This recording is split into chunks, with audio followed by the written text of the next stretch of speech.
1400 થી 1800 સૈનિકો હતા અને એની સામે ભારતના 120 સૈનિકોએ આ લડાઈ લડી અને ભારતને વિજય અપાવ્યો। ત્યાં ભારતનો રાષ્ટ્રધ્વજ ફરકાવ્યો। એમાંથી શહીદ થયેલા જે સૈનિકો છે 114 આહિર સૈનિકો હતા। એ આહિરો માટે ત્યાં સ્મારક બનાવવામાં આવ્યું છે, જેને અહિર ધામ તરીકે રેજાંગલાની અંદર ઓળખવામાં આવે છે। આ પવિત્ર અહિર ધામની માટી કળશની અંદર ભરી અને સમગ્ર ભારતની અંદર એ કળશ યાત્રા પરિભ્રમણ કરી રહી છે।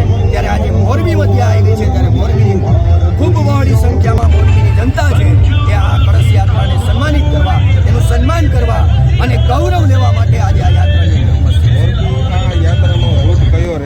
મોરબી યાત્રાનો રૂટ છે એ આ ઉમિયા સર્કલની બાજુમાં સત્યેશ્વર મહાદેવના મંદિરથી આ રૂટ સ્ટાર્ટ થાય છે।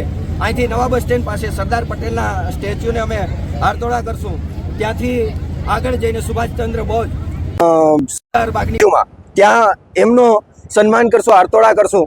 ત્યાંથી આગળ ગાંધી ચોકની અંદર બાબા સાહેબ આંબેડકર અને નેતાજી ભગતસિંહજીનું જે સ્ટેચ્યુ છે એમને હારતોડા કરશું। ત્યાંથી રેલવે સ્ટેશન આહિરનું એક ખમીરવંતું નામ કે જેનું નામ જ લેતા પણ આહિરોની નસોમાં લોહી જે દોડવા માંડે એવા અમારા ભોજા બાપા મકવાણા જેના સ્ટેચ્યુએ પણ અમે હારતોડા કરશું।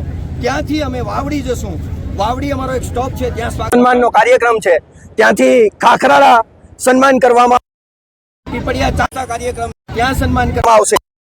મહેસરા અમારો કાર્યક્રમ છે, ત્યાં સન્માન કરવા આવશે। સાથે ત્યાં પણ એ અમારા ખમીર બાપા મકવાણા સ્ટેચ્યુ છે એમને હારતોડા કરશું, મંદિરના દર્શન કરશું અને પૂજનીય માતૃશ્રી રામબાઈ માની જગ્યા કે જેણે વિશ્વને સેવાનો સંદેશો આપ્યો છે।